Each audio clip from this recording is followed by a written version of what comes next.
80वें अध्याय में आती है सुदामा जी की कथा। ये सुदामा जी की कथा बड़ी पावन है, बड़ी पवित्र है। लेकिन देखना यह है कि सुदामा जी की जो कथा है वो क्या है ना? सुदामा जी की कथा वास्तव में है क्या? सुदामा जी की कथा के माध्यम से बताया गया कि जीव भगवान से कैसे मिलता है ना? ये बताया गया जीव ब्रह्म का मिलन कैसे होता है, ये सुदामा जी की कथा के माध्यम से बताया गया। सुदामा जी है जीव। सुदामा के नाम का मतलब जानते हो? सु माने सुंदर, दाम माने रस्सी। जो सुंदर प्रेम की रस्सी से भगवान को बांध करके रखे, वही सुदामा है। सुदामा जी का वैसे भागवत में नाम तो नहीं आया, ये अन्य पुराणों की कथा है। यहाँ भागवत के कथा में तो केवल ये वर्णन आया कि भागवत में जो कथा है उसमें भक्त और भगवान की कथा को सुनाया गया। बोले सुदामा जी का नाम भले ही इसमें जोड़ दिया, लेकिन सुदामा जी का भागवत में नाम नहीं आया।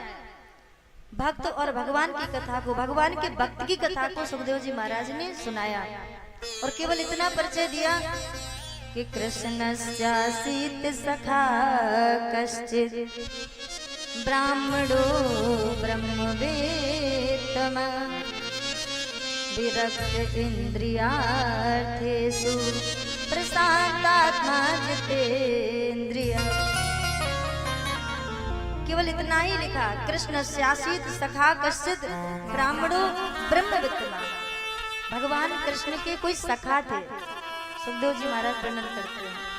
और सखा कैसे थे? बोले कृष्णस्यासीत सखा कश्चित्, भगवान के सखा थे। भगवान के सखा थे कैसे थे? बोले ब्राह्मण थे। ब्राह्मण भी थे तो कैसे ब्राह्मण थे? बोले ब्राह्मणो ब्रह्मवेत्तम, बोले ब्रह्म को जानने वाले थे। ध्यान से सुनना, ब्राह्मणो ब्रह्मवेत्तम, ब्राह्मण तो थे लेकिन साथ ही साथ ब्रह्म को जानने वाले ब्राह्मण थे। लोग कहते हैं ना ब्रह्मविद् ब्रह्म ही भवति, बोले मैं ब्रह्म हूँ, अहम ब्रह्मास्मि, मैं ही ब्रह्म हूँ। ये कहना अपराध होता है, ये कहना पाप होता है। मैं ब्रह्म नहीं हूँ, है ना?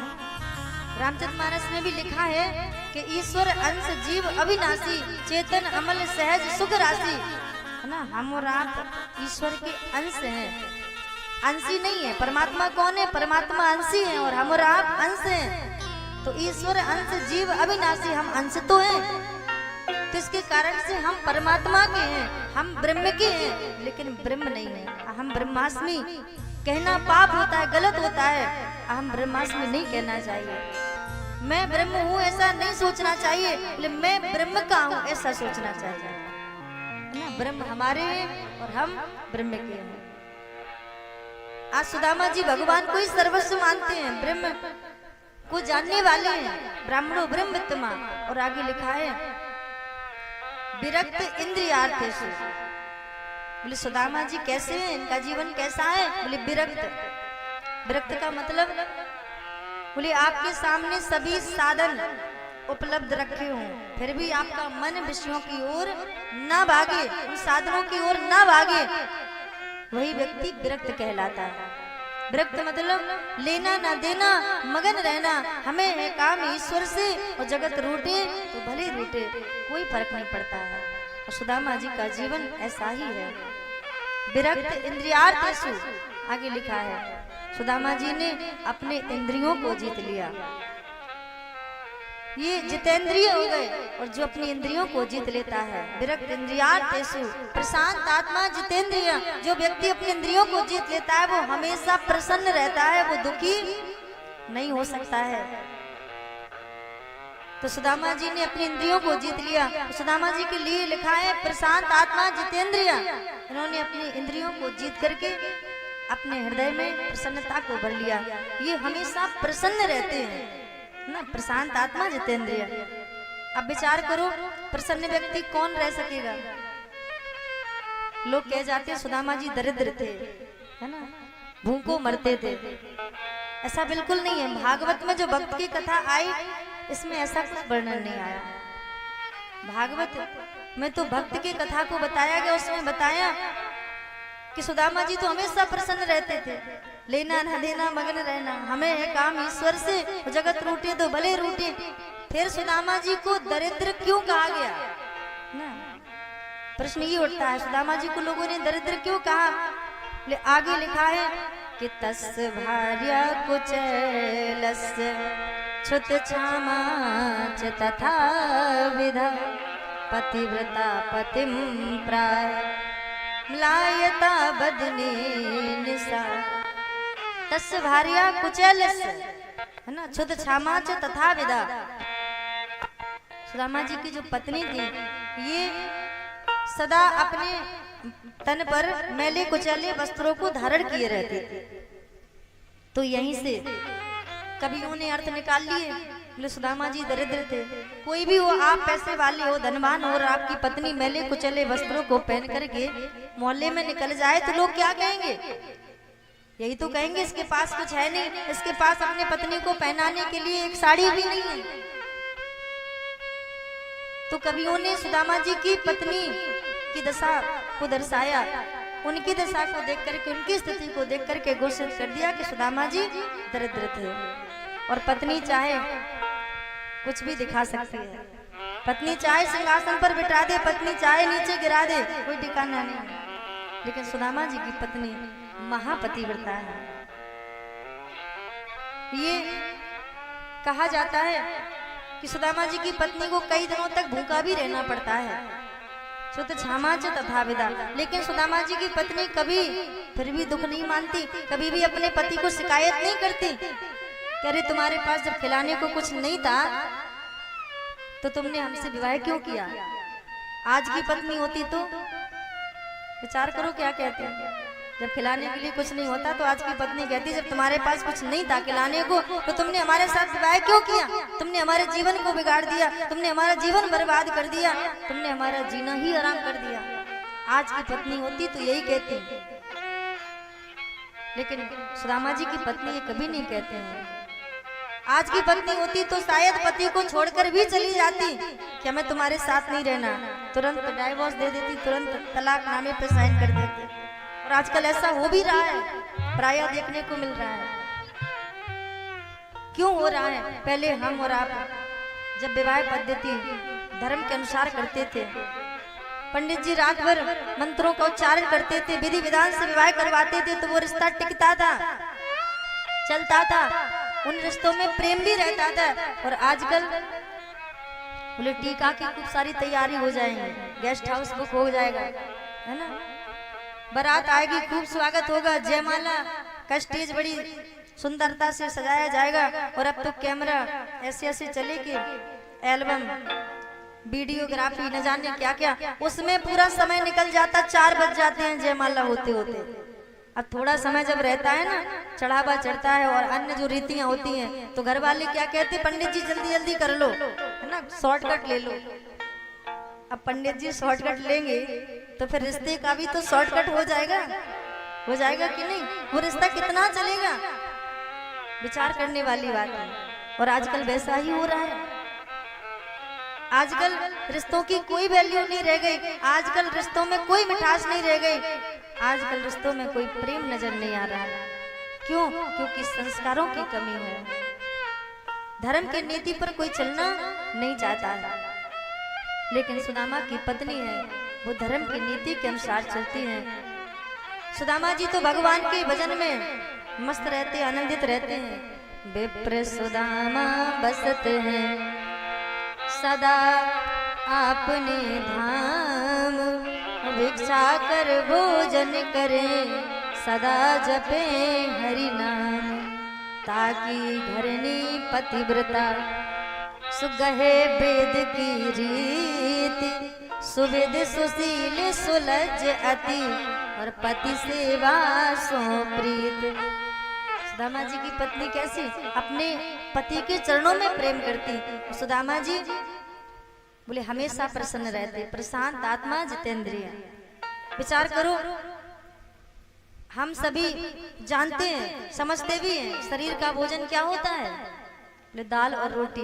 दाल रोटी नहीं मिलेगी तो व्याकुल हो जाएंगे। लेकिन आत्मा का भोजन जानते हो क्या होता है? सुदामा जी क्यों प्रसन्न रहते हैं?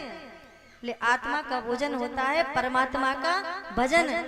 और सुदामा जी परमात्मा के भजन में तल्लीन रहते हैं, इसलिए सुदामा के लिए लिखा है वे प्रशांत आत्मा जितेंद्रिय।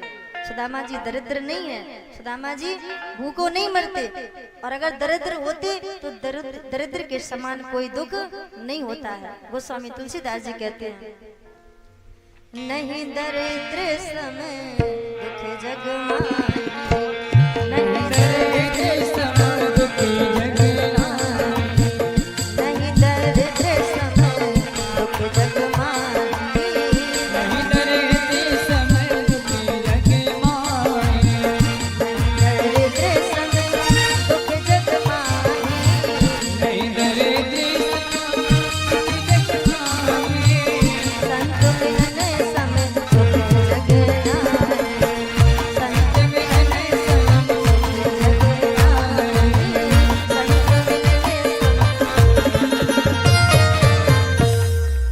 नहीं दरिद्र समय दुख जग माही। दरिद्रता के समान कोई दुख नहीं है, और सुदामा जी हमेशा प्रसन्न रहते हैं, दुखी नहीं रहते हैं, कभी दुख नहीं मानते। सुदामा जी ब्रह्म को जानने वाले हैं, विद्वान हैं, लेकिन वो फिर भी अपनी विद्या का उपयोग कभी अपने भोग के लिए नहीं करते हैं। और सुदामा जी की पत्नी भी कभी दुख नहीं मानती। बोले पत्नी किसको कहा जाता है? सुखदेव जी महाराज कहते हैं, ये भी जानने की आवश्यकता, पत्नी कौन है?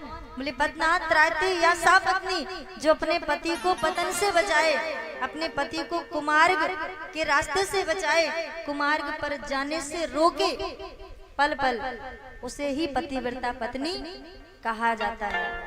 सच्ची पतिव्रता पत्नी वही है जो अपने पति को कुमार्ग से बचाए, बुरे रास्ते से बचाए, और धर्म पर चलने को प्रेरित करे कि अच्छा काम करो, बुरा मत करो, है ना, अच्छाई के रास्ते पे चलाए, वो महापतिव्रता स्त्री कहलाती है।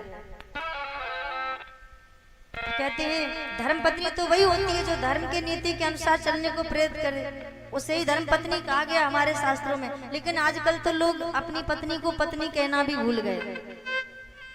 अब अगर लोग अपनी पत्नी को कहीं रिश्तेदारी में लेकर जाते हैं और कोई पूछता है भैया ये आपके साथ में कौन है, इनका परिचय क्या है, तो क्या कहते हैं? बोले हमारी वाइफ है, वाइफ कहते हैं कि नहीं? My wife is my life, मेरी पत्नी मेरी जिंदगी है। यही तो स्वार्थ है ना। पहले जब छोटा होता है बच्चा तो माता पिता को प्रेम करता है, फिर मित्रों को करता है, पत्नी आ जाती है तो पत्नी को ही सर्वस्व मान बैठता है। अब तो पत्नी ही सब कुछ है, ऐसा नहीं सोचना चाहिए। धर्म पत्नी का मतलब तो ये होता है कि धर्म पर चलने को प्रेरित करे, उसे धर्म पत्नी कहा जाता है। लेकिन वाइफ का मतलब क्या होता है, ये मुझे समझ में नहीं आता। कोई जानता है वाइफ का मतलब क्या होता है?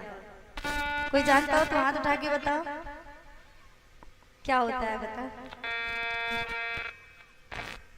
कोई नहीं जानता। वाइफ का मतलब होता है जो अपने पति की लाइफ को ही चौपट कर दे, उसे वाइफ कहा जाता है। वो कैसे?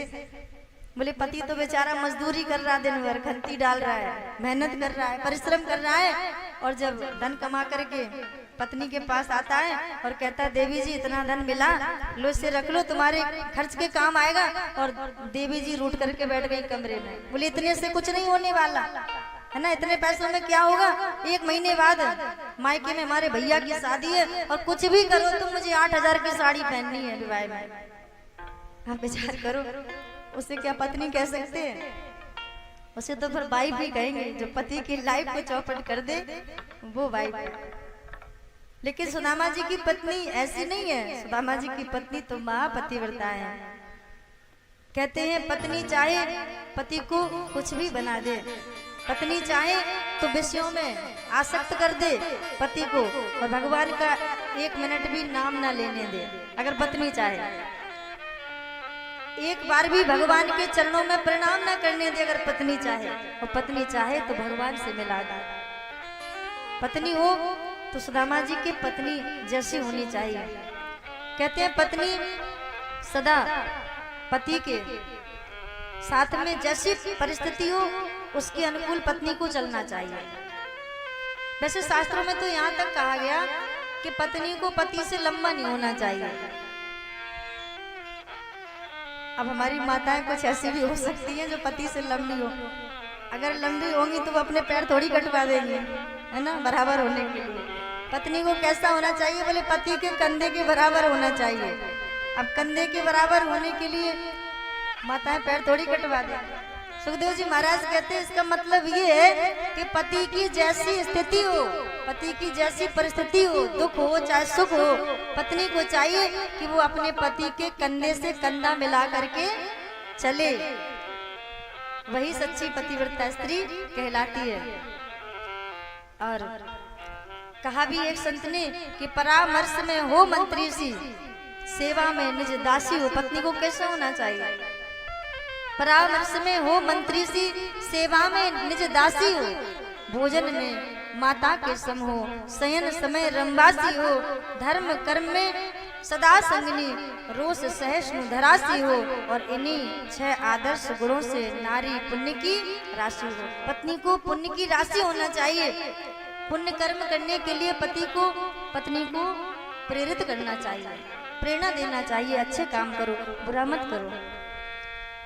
किसी ने अपने गुरु से पूछा, एक शिष्य ने, महाराज गुरुदेव मैं जानना चाहता हूँ कि नरक का द्वार कहाँ है? नरक का द्वार कौन सा है? किम द्वारम नरकस्य, वो कौन सा नरक का द्वार है? तो गुरुदेव ने बताया, बोले नारी ही नरक का द्वार है। और बात भी सत्य है, नारी ही नरक का द्वार है पति के लिए। लेकिन गुरुदेव ने कहा कौन सी नारी, है ना, देखना ये है कौन सी नारी पुरुष के लिए नरक का द्वार खोल देती है। बोले पुरुष जब पराई स्त्री को कुदृष्टि से देखता है तो उस पुरुष के लिए वो नारी कुमार्ग का द्वार खोल देती है, उस पुरुष के लिए पतन का कारण बन जाती है, उस पुरुष के लिए नरक का द्वार बन जाती है। और उपनिषदों में भी लिखा है, उपनिषदों का भाष्य है कि स्त्री दर्शनात् तब संकल्प सिद्धि।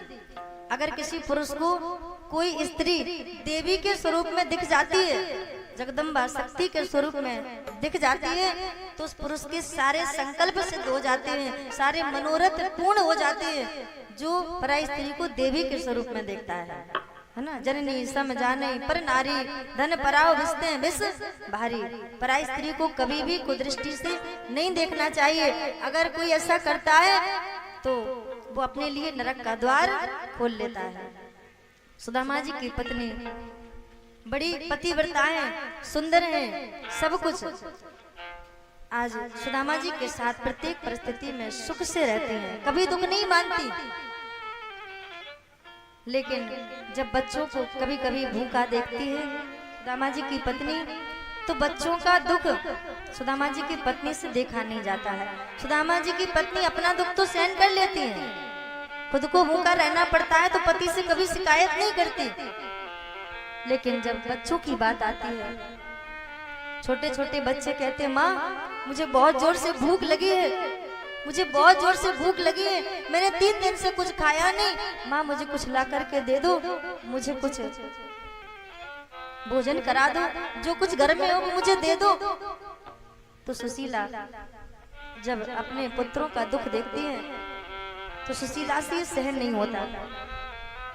कोई भी माँ हो अपने दुख को तो सहन कर लेती है, लेकिन अपने बच्चों के दुख को सहन नहीं कर पाती है। माँ कोई भी हो अपने पुत्र सब कुछ सुख देती है, खुद दुख झेल लेती है। 4-4 बच्चे भी हो ना कोई भी माँ के, तो 4-4 बच्चों को एक माँ किसी के घर में भी बर्तन मांज करके 4 बच्चों का पेट पाल लेती है। लेकिन जब वही 5 बच्चे 4 बच्चे बड़े हो जाते हैं तो 4-5 बच्चों से एक माँ संभाली नहीं जाती, एक माँ पाली नहीं जाती। ये हमारे देश की बड़ी विडंबना है। माँ अपने बच्चों के लिए जाने कितने प्रकार के कष्टों को सहन कर लेती है, न जाने कितने दरवाजों पर ठोकर खा लेती है कि मेरे संतान को सुख मिले, मेरे संतान को आनंद मिले, और संतान के सुख के लिए अपने सारे जीवन के सुखों का त्याग कर देती है। वो माँ होती है। माँ का स्थान तो भगवान से भी ऊंचा बताया है।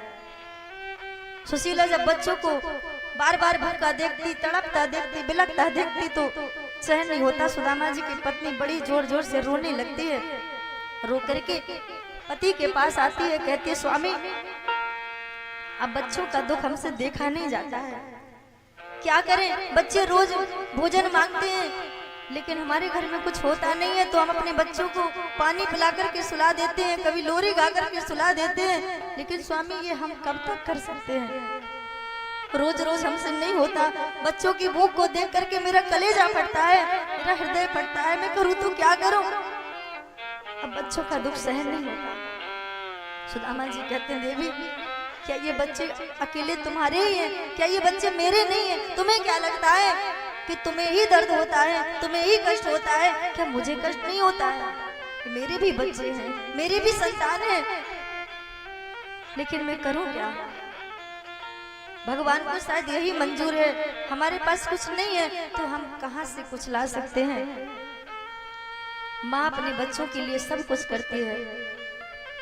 जब हम भी छोटे थे ना, तो हमारी माता भी, माता किसी की भी हो, चाहे हमारी हो चाहे किसी और की, माता तो अपने संतान के सुख में ही सुखी रहती है और माता अपने संतान के दुख में दुखी हो जाती है। जब हम स्कूल पढ़ने के लिए जाते थे, छोटे थे, हमारी 2 बहनों का जब विवाह हो गया था तो उनको ऐसे गरीब परिवार में पिताजी ने विवाह कर दिया।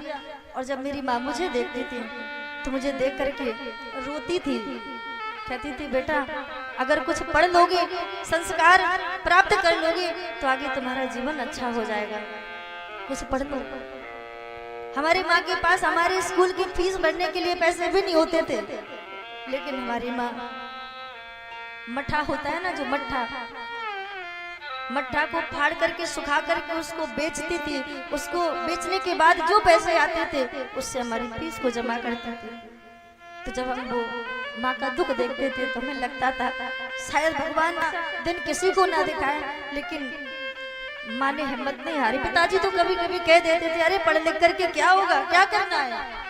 माँ कहती थी, नहीं, दोनों बेटियों का तो भविष्य जैसे तैसे हो गया, तय हो गया, उनका विवाह हो गया, लेकिन इनका भविष्य हम बर्बाद नहीं करेंगे।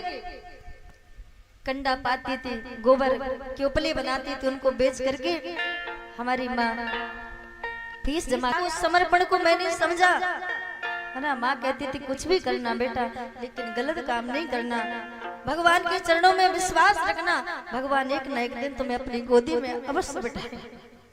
और आज वो दिन जब हम देखते हैं तो हमें अपने आप पर भी गर्व होता है और माँ पर भी गर्व होता है कि शायद माँ ने हमें इसीलिए पढ़ाया, इसलिए शिक्षित बनाया, इसलिए संस्कारवान बनाया कि आज उनकी गोदी में बैठ करके हम आप सबको भगवान के चरणों से जोड़ने का काम कर रहे हैं। वैसे तो हमें कुछ नहीं आता है, मैंने पुराण को भी कभी पूरा खोल करके नहीं देखा, लेकिन मैंने जाना है, संतों का संग किया, गुरुदेव के सानिध्य में मैंने अपना जीवन बिताया, तो सुना है कि संतों का संग बड़ा चमत्कारिक होता है।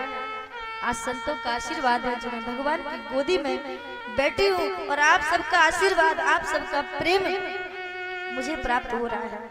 भगवान ने मेरी माँ को तो हमसे छीन लिया, लेकिन हमें नहीं पता था कि भगवान एक माँ को छीन लेंगे तो इतनी माताओं को हमें दे देंगे। एक माँ अगर नहीं जाती तो इतनी माताएं हमें कैसे मिलती? हर जगह जाते हैं, कई माताओं का हमें प्रेम मिलता है तो हम अपने आप को धन्य समझते हैं। शायद परमात्मा ने इसी दिन के लिए मुझे चुना है। माँ कोई भी अपने बच्चों का दुख सहन नहीं कर पाती है। सुशीला भी बच्चों का दुख देखती है। हमें भूखा रहना पड़ता था तो मेरी माँ कभी पूड़ियाँ बना देती थी, कभी ऐसी सूखी रोटियां टिफिन में रख देती थी, कहती बेटा जो भी हो खा लो। लेकिन ऐसे दिन नहीं रहेंगे, आगे अच्छे दिन भी आएंगे। सुशीला भी समझा देती है अपने बच्चों को, बेटा चिंता मत करो, आज दुख का दिन है, आज हमारे घर में कुछ नहीं है, लेकिन कल अवश्य मिलेगा। तुम्हारे पिताजी कुछ लेकर आएंगे तो तुम्हें हम अवश्य खिलाएंगे।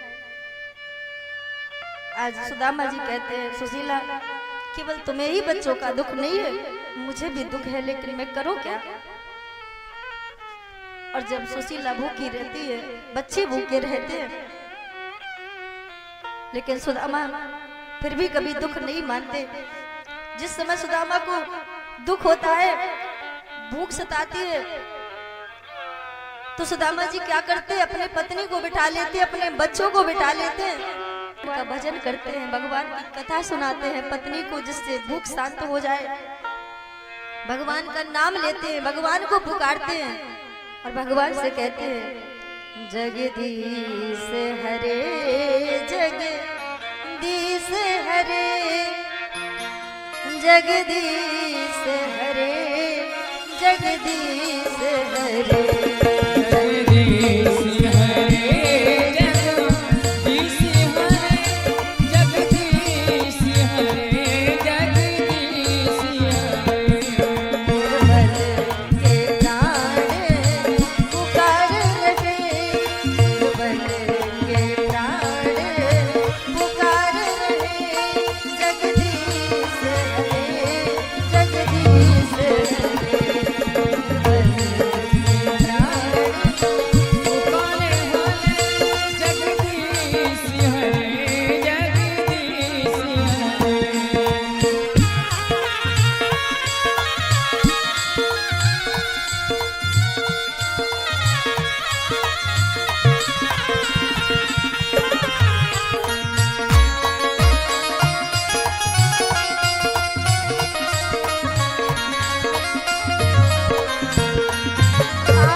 आज सुदामा जी पत्नी को बिठा करके भगवान का भजन करते हैं और भजन करते करते जब सुदामा जी कथा सुनाते हैं अपनी पत्नी को, बच्चों को, और कथा में उनसे निकल जाता है कि हमारे बचपन के मित्र हैं द्वारकाधीश कृष्ण जो इस समय द्वारका के राजा हैं।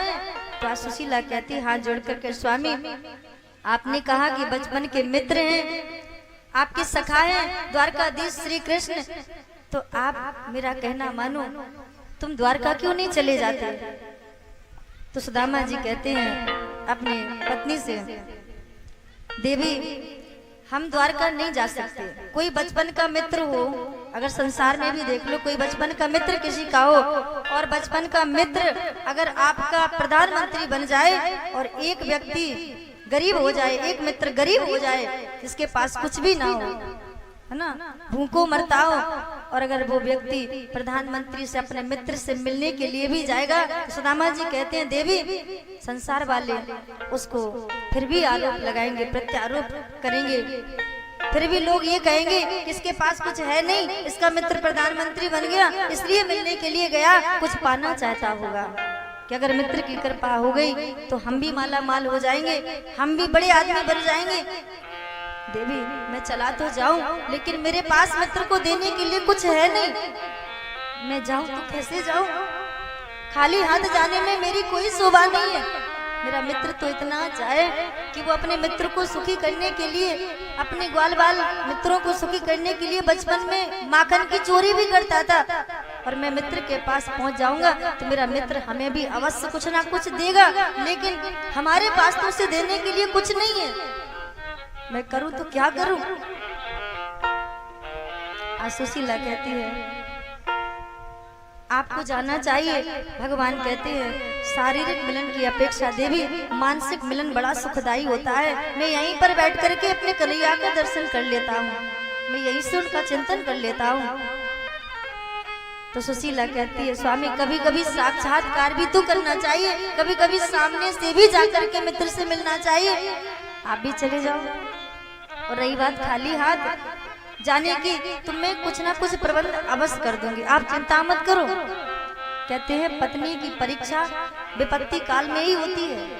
सुख में तो सब पत्नियां कहती हैं हम तुम्हारे हैं, हम तुम्हारे हैं, है ना, जीवन भर साथ निभाएंगी। सब पत्नियां कहती हैं जन्म जन्म का साथ है हमारा तुम्हारा, और जब दुख आता है पति पर तो झगड़ा करती हैं, है ना, भला बुरा कहती है पति को कि अरे तुम्हारे पास कुछ नहीं था तो मेरे साथ विवाह करके तुमने मेरा जीवन क्यों बिगाड़ दिया। लेकिन सुशीला ऐसा नहीं कहती। सुशीला कहती स्वामी चिंता मत करो, पत्नी की परीक्षा आपत्ति काल में ही हो सकती है। लिखा है होता स्नेहम टक्षम परीक्षा आपत्ति काले गृहिणी परीक्षा रण स्थले शस्त्र वृताम परीक्षा विद्यावता भागवती परीक्षा। बोले आपत्ति काल में ही गृहिणी की परीक्षा होती है। और गोस्वामी तुलसीदास जी भी लिखते हैं धीरज धर्म मित्र अरुणारी, धीरज धर्म मित्र अरुणारी, धीरज धर्म मित्र अरुणारी, धीरज धर्म मित्र अरुणारी, आपत्ति काल पर किए जारे, आपत्ति काल पर किए जारे, आपत्ति काल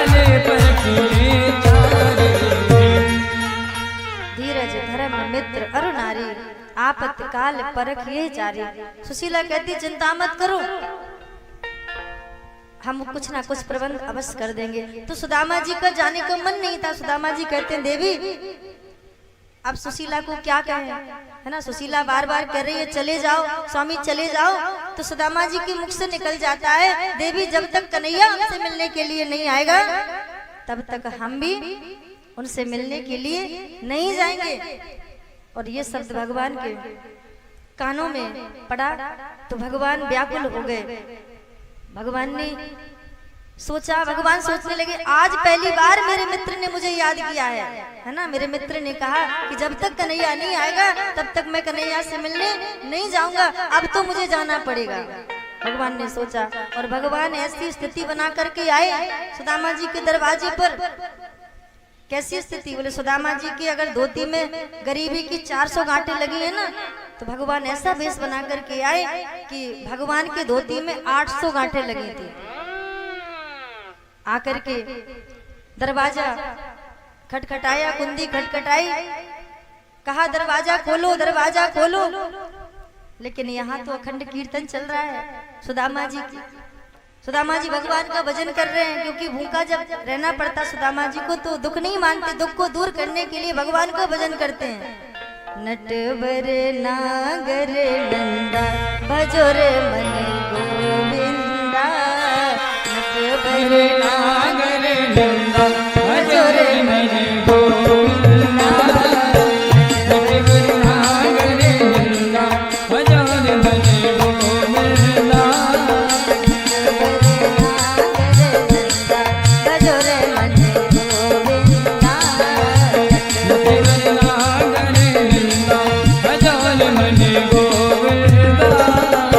श्याम सुंदर मुखे चंदा भजो रे मन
नागर नंदा भजो रे मन नटवर नागर नंदा भजो रे श्याम सुंदर मुख चंदा भजो रे मन गोविंदा श्याम सुंदर मुख चंदा भजो रे मन गोविंदा तू ही नटवर तू ही नागर तू ही नटवर बोलिए ना तू ही नटवर तू ही नागर तू ही नटवर और तू ही बाल मुकुंदा भजो रे मन गोविंदा श्याम सुंदर मुख चंदा भजो रे मन गोविंदा। सुदामा जी भगवान का भजन कर रहे हैं, भगवान का कीर्तन कर रहे हैं और यहाँ पर भगवान दरवाजे पर आकर कुंडी खटखटा रहे हैं, कुंडी बजा रहे हैं। सुदामा दरवाजा खोलो, तुमने मुझे याद किया, मैं आ गया। लेकिन सुदामा जी भगवान के भजन में इतने आनंदित हो जाते, इतने मस्त हो जाते कि भगवान की आवाज सुदामा जी के कानों में भी नहीं पड़ती है। और भजन करो तो सुखदेव जी महाराज कहते ऐसा ही करना चाहिए भजन, कि भगवान के स्वरूप में, भगवान के भजन में इतना लीन हो जाओ कि भगवान भी प्रकट होकर के अगर आपको पुकारे तो उनकी भी आवाज आपके कानों तक ना पहुंचे। भजन अगर करना चाहिए तो ऐसा करना चाहिए। भगवान दरवाजे पर खड़े हैं, कुंडी बजा रहे हैं, तो सुदामा के कान में तो भगवान की आवाज नहीं पड़ी, लेकिन सुशीला के कान में पड़ गई। सुशीला दौड़ी दौड़ी आई, दरवाजे पर कुंडी खोली और ब्राह्मण देव का दर्शन किया। कहा कि आपको क्या चाहिए? तो भगवान ने कहा देवी मैं 8-10 दिन से बहुत भूखा हूँ, अगर तुम्हारे घर में कुछ हो तो मुझे भोजन करा दो, भोजन खिला दो। अब सुदामा जी की पत्नी महापतिव्रता है। अब सुदामा जी अपने घर में आए हुए अतिथि का अपमान कैसे कर सकते हैं? और पहले कोई अपमान करता भी नहीं था। जब कोई दरवाजे पर अतिथि आ जाता था तो हमारी माताएं जो कुछ बनता था, हमारी माताएं वो उन्हें समर्पित करती थी, देती थी, भोजन भी कराती थी। पहले हमने भी देखा है, आज के 25 साल पहले सभी माताएं, कोई भी आ जाता था, चाहे भिखारी आ जाए, चाहे कोई भिक्षा मांगने के लिए साधु संत आ जाए, तो पहले माताएं देती थी।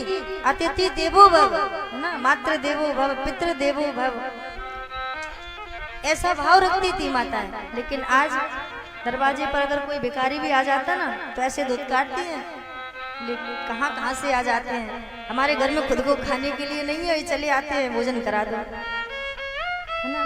पहले हमारे यहाँ कोई भी व्यक्ति घर मकान बनाता था तो उसमें घर मकान के बाहर लिखवा दिया जाता था, हमारे बड़े बड़े महापुरुष सज्जन पुरुष अपने दरवाजे के बाहर लिखवा देते थे सुस्वागतम, है ना, अतिथि देवो भव, सुस्वागतम, आइए स्वागत है, अतिथियों का स्वागत करते थे। स्वागत के लिए दरवाजे पर सुस्वागतम लिखवा दिया जाता था।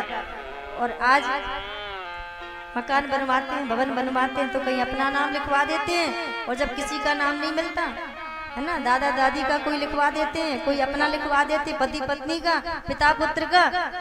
और जब किसी का नाम नहीं लिखवाने का मन हो तो लिखवा देते हैं कुत्तों से सावधान। क्या लिखवाते? कुत्ता घर में पाल लेंगे और लिखवा देंगे बाहर कुत्तों से सावधान, जिससे हमारे घर में कोई अतिथि ही ना आए, ना, अगर आए भी कुत्ते की भौंकने की आवाज सुन करके ही वापस चला जाए। वापस चला जाएगा तो हमें नाश्ता नहीं कराना पड़ेगा, भोजन नहीं कराना पड़ेगा, परेशान नहीं होना पड़ेगा। आजकल लोग सोचते हमारे यहाँ कोई अतिथि आए ही नहीं, और पहले हमारी माताएं, है ना, भाई बंधु सभी ये सोचते थे कि हमारे घर में कोई अतिथि आए, हमें उनके सेवा का अवसर प्राप्त हो, हम उनकी सेवा करें, उनको भोजन कराएं, वो आशीर्वाद दें, हमारा घर सुखी रहे, परिवार सुखी रहे। आजकल उल्टा हो गया। आज सुदामा जी की पत्नी जब ब्राह्मण देव को देखती है, जब ब्राह्मण देव कहते हैं मुझे भूख लगी है भोजन कराओ, तो सुदामा जी की पत्नी आश्चर्यचकित हो जाती है, मैं करूं तो क्या करूं, क्योंकि 15 दिन से तो हम सब भी भूखे हैं, हमारे घर में अन्न का एक दाना भी नहीं है, लेकिन अब हम ब्राह्मण को मना कैसे करें, अगर मना करते हैं तो ये महापाप होगा, है ना, क्योंकि सुदामा की पत्नी महापतिव्रता है, अगर मना किया तो घर आए अतिथि का अपमान होगा, करूं तो क्या करूं। तो सुदामा जी की पत्नी कहती है महाराज इस समय हम आपसे क्षमा चाहते हैं, हम आपको भोजन नहीं करा सकते हैं। भगवान तो सब जानते हैं, भगवान कहते हैं देवी क्यों नहीं करा सकती हो, कोई बात है क्या, अगर कोई बात हो तो मुझे बताओ। तो सुशीला कहती है अभी हमारे घर में ऐसी स्थिति नहीं है। अब सुदामा जी की पत्नी सोचती क्या कहें अब इनसे, तो कुछ ना कुछ बहाना बनाना पड़ेगा। तो सुदामा जी की पत्नी बहाना बनाती है, कहती है महाराज हमारे घर में अभी इस समय सूतक लगा है, सूतक, इसलिए हम आपको भोजन नहीं करा सकते हैं। भगवान समझ गए कि सुशीला हमें भोजन नहीं कराना चाहती है। भगवान ने कहा देवी अगर आपको भोजन नहीं कराना तो कोई बात नहीं, अभी अभी आपने कहा कि तुम्हारे घर में सूतक लगा है, तो सूतक भी 2 प्रकार का होता है। भगवान कहते हैं कौन कौन सा, बोले जन्म सूतक, जब घर में बच्चे का जन्म होता है तब सूतक माना जाता है, और जब किसी की मृत्यु हो जाती है मृतक सूतक, है ना, उसको सूतक माना जाता है जब कोई मर जाता है। भगवान कहते हैं देवी आप भोजन नहीं कराना चाहती तो कोई बात नहीं, लेकिन इतना तो बता दो कि आपके घर में कौन सा वाला सूतक लगा है। अब सुशीला विचार करती क्या करूं, अब मैं क्या कहूं, ये महाराज जी तो हमारे पीछे ही पड़ गए। सुदामा जी की पत्नी कहती है महाराज हमारे घर में, अब विचार करती है कि मृतक सूतक तो बता नहीं सकते क्योंकि हमारे घर में किसी की मृत्यु तो हुई नहीं, ये सूतक तो खराब माना जाता है, तो मैं कैसे कहूं कि मृतक सूतक लगा है। आज सुशीला कहती है महाराज हमारे घर में जन्म सूतक लगा है, जन्म सूतक। भगवान कहते हैं देवी इतना बता दिया तो ये भी बता दो कि तुम्हारे घर में लाला का जन्म हुआ है या लाली का जन्म हुआ है। अब तो सुशीला चक्कर में पड़ जाती है, क्या बोलूं, ये तुम्हारे पीछे ही पड़ गए। तो आज सुशीला कहती है महाराज ना हमारे घर में लाला का जन्म हुआ है, अब तो सच्चाई बोल देती है, ना हमारे घर में लाला का जन्म हुआ है ना लाली का जन्म हुआ है। जो तुम्हारी स्थिति है ना, तुम्हारी धोती में 800 गांठें लगी हैं, वही हमारी परिस्थिति है, हमारे पति की, हमारे पति के धोती में भी 400 गांठें लगी हैं। जो तुम्हारी स्थिति है वही हमारी स्थिति है, बस इसी परिस्थिति का जन्म हुआ है, और न लाला का जन्म हुआ है न लाली का जन्म हुआ है। भगवान जब ये सुनते हैं तो समझ जाते हैं। भगवान कहते हैं देवी मुझे मेरे मित्र ने याद किया था इसलिए मुझे आना पड़ा, मैं तो अपने मित्र से मिलने के लिए आया था, मित्र से जाकर कह देना कि तुम्हारा मित्र आया था और कुशल मंगल पूछ रहा था। तो सुशीला ने कहा प्रभु थोड़ी देर ठहर जाओ, आप यहीं रुको, मैं अभी जाकर के दौड़कर जाती हूँ और अभी मैं पति को लेकर आती हूँ, थोड़ा यहीं रुक जाओ। सुशीला दौड़ी दौड़ी अंदर गई, पति का हाथ पकड़ा और कहा दरवाजे पर तुम्हारा मित्र तुमसे मिलने के लिए आया है, जल्दी चलो। और सुदामा जी जब बाहर आए तो सुखदेव जी महाराज कहते हैं राजन पत्नी को तो भगवान ने दर्शन दिया लेकिन सुदामा जी को भगवान ने दर्शन नहीं दिया। जब सुदामा जी बाहर आए तो तब तक भगवान अंतर्ध्यान हो चुके थे। और सुदामा जी ब्रह्म को जानने वाले हैं, ब्राह्मणों ब्रह्म विद्वान, उन्होंने ध्यान धर के देखा तो उन्हें द्वारकाधीश कृष्ण का दर्शन हो गया। अब तो सुदामा जी व्याकुल हो गए कि अब तो मुझे कन्हैया से मिलने के लिए जाना ही पड़ेगा, लेकिन करूं क्या। अपनी पत्नी से कहते हैं सुदामा देवी खाली हाथ जाने में मेरी कोई शोभा नहीं है, मैं क्या करूं, कैसे जाऊं कन्हैया से मिलने के लिए। अब तो मुझे जाना पड़ेगा क्योंकि कन्हैया ने अपना वचन निभा दिया, कन्हैया मुझसे मिलने के लिए आया तो हमें भी उससे मिलने के लिए जाना पड़ेगा। आज सुशीला कहती है स्वामी आप चिंता मत करो, मैं इसका कुछ प्रबंध करती हूँ। धीरज धर्म मित्र अरु नारी आपत्ति काल परख चारी। सुदामा जी की पत्नी है ना, लोग कहते हैं 4 घरों में गई है ना, 4 मुट्ठी चावल लेकर के आई, ऐसा नहीं है। सुदामा जी ब्राह्मण हैं और सुदामा जी की पत्नी ब्राह्मणी है। सुदामा जी की पत्नी पड़ोस में गई, केवल 4 घरों में नहीं गई। सुदामा जी की पत्नी अपने पड़ोस में गई और पड़ोस में 4 मुट्ठी चावल है ना मांगे हैं, क्योंकि ये ब्राह्मणी है। 4 मुट्ठी तंदुलों को मांगा कि मुझे 4 मुट्ठी चावल दे दो, मेरे पति द्वारका जा रहे हैं और वहां से वापस लौटकर जब आ जाएंगे तो तुम्हें है ना डबल करके वापस कर देंगे। इस समय मेरे यहाँ कुछ नहीं है, आप मुझे है ना उधार दे दो 4 मुट्ठी चावल। 4 मुट्ठी चावलों को लिया सुदामा की पत्नी ने और एक फटे से चितड़े में बांध दिया। एक दाना भी अपने घर में नहीं रखा सुदामा की पत्नी ने। लेकिन आजकल की माताएं अनेक प्रकार के चावलों को रखती है, देखा है। जो सबसे 1 नंबर के चावल होते हैं ना, फर्स्ट क्वालिटी के, वो अलग रख देंगी छिपा करके, है ना, किसी डिब्बे में भर करके, और सोचेंगी कि जब मायके से भैया आ जाएगा ना तो खीर बना करके खिलाएंगे। और मध्यम प्रकार के चावल रखेंगी, किस लिए, बोले कोई इनके पति के रिश्तेदार आ जाएंगे, है ना, मित्र यार वगैरह, तो उनको दाल चावल बना करके खिला देंगे। और सबसे 3rd क्वालिटी के ना टूटे टाटे चावल, सड़े सड़ाए चावल, वो अलग रख देंगे एक डिब्बे में। और विचार करेंगी, सोचेंगी कि जब सुदामा जी की कथा होगी ना तो उसमें कपड़े में बांध करके ले जाएंगे और चढ़ा देंगे। लेकिन सुदामा की पत्नी ऐसा नहीं सोचती है, वो एक दाना भी अपने घर में नहीं रखती है। ऐसा नहीं करना चाहिए, है ना। सबसे अच्छे चावल को ही भगवान के चरणों में समर्पित करना चाहिए। जैसा आप भगवान को दोगे, आप टूटे टाटे चावल दोगे ना तो आपका परिवार भी टूटा बिखरा ही रहेगा, ध्यान रखना। और अच्छी क्वालिटी के चावल दोगे तो आपका परिवार ऐसे ही भरा फूला रहेगा, खुशहाल रहेगा, भगवान की कृपा होगी। तो भगवान के साथ कभी है ना भेदभाव नहीं करना चाहिए। सुदामा जी की पत्नी ने पूरे चावल बांध दिए। सुखदेव जी महाराज कहते हैं कि 4 मुट्ठी तंदुल है क्या सुदामा जी को जो पत्नी ने दिए। बोली ये सुदामा जी के 4 पुरुषार्थ हैं, धर्म, अर्थ, काम और मोक्ष। बोले जो चारों पुरुषार्थ को भगवान के चरणों में व्यक्ति समर्पित करने जाता है तो भगवान तीनों लोगों का सुख उसके घर में भेज देते हैं, ध्यान रखना। आज 4 मुट्ठी तंदुलों को लेकर के द्वारका जाने के लिए तैयार हुए सुदामा जी। आज सुशीला ने पति को विदा किया और प्रेम से विदा किया सुदामा को। और सुदामा जी जैसे विदा हुए तो सुदामा की पत्नी भगवान के चरणों में आकर बैठ गई। संकल्प ले लिया कि जब तक मेरे पति द्वारका से वापस नहीं आ जाएंगे तब तक मैं अन्न जल को भी ग्रहण नहीं करूंगी। सुदामा जी चल देते हैं, रास्ते में भगवान का भजन करते जाते हैं, कीर्तन करते जाते हैं। कृष्ण गोविंद गोपाल गाते चलो, कृष्ण गोविंद गोपाल गाते चलो, गोपाल गाते चलो, कृष्ण गोविंद गोपाल गाते चलो, कृष्ण गोविंद गोपाल गाते चलो, अपनी मुक्ति का मार्ग बनाते चलो, अपने मुक्ति का मार्ग बनाते चलो, कृष्ण गोविंद गोपाल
मती, तड़पो मती, सुख में भूलो मती।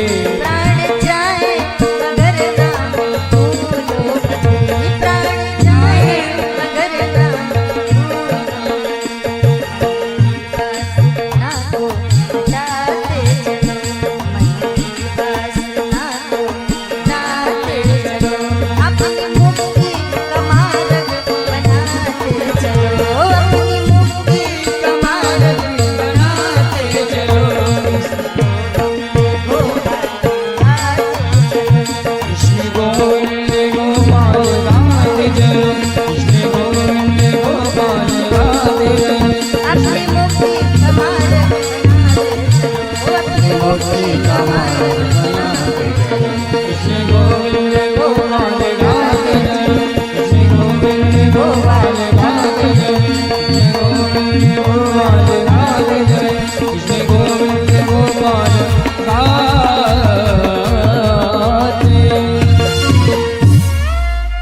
गोविंद भगवान की बोलिए आनंद कंद भगवान की जय हो।